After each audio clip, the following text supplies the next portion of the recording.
A long time ago in a small town, there was an old toy maker named Charlie. He crafted and sold wonderful wooden toys to make a living.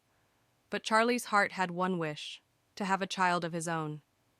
One day, while wandering in the woods, Charlie found the perfect log for a new toy. "Just the log I was looking for," he exclaimed. "I'll make a beautiful puppet with it." Charlie carried the log back to his workshop, placed it on the table, and began to carve. Suddenly, something unexpected happened. A soft voice came from the log. "Hello?" Charlie was startled at first, but thought he might be hearing things. He continued carving, and the voice chirped again. "Oh dear, I must be getting old," thought Charlie. He worked on, carving a head, then arms and legs. When Charlie finished, he set the puppet on a chair and started tidying up. "Hello?"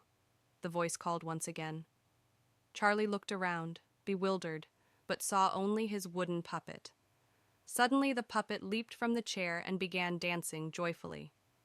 "Oh my goodness, the puppet is alive!" Charlie exclaimed. Though the puppet wasn't a real boy, it laughed, talked, and played as if it were. With a hug full of love, Charlie declared, "From now on, your name shall be Wimble, my child."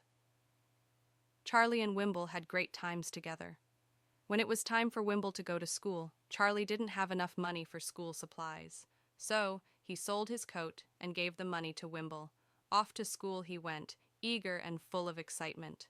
As Wimble strolled past shops and marketplaces, he saw curious sights. A lively circus with a big, colorful tent caught his eye.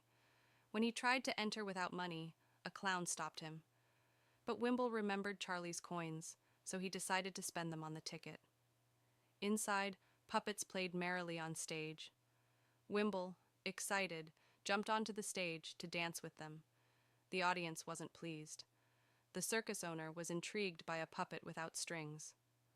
"What a marvel, it would bring me fortune," he thought, and trapped Wimble in a cage. Wimble cried, regretting not listening to Charlie. Suddenly a kind fairy appeared. "You should have gone straight to school, but I see you know your mistake, so I will help you." With magical words, the fairy freed Wimble and gave him fresh coins. "Ensure you head straight to school," whispered the fairy as she vanished. On his way, Wimble met a sly fox and a cunning cat who wanted his money. "Plant it in the magic field and grow a money tree," they said. Foolish and trusting, Wimble handed his coins over. When the fairy appeared again, she knew the truth. "Why aren't you at school with the supplies I gave you?" Wimble lied, but with each false word, his nose grew longer. Realizing his folly, he confessed to the fairy, who forgave him and gave back his money. Wimble, now careful and wiser, started towards school once again. But the angry circus owner lay in wait. He threw Wimble into the sea.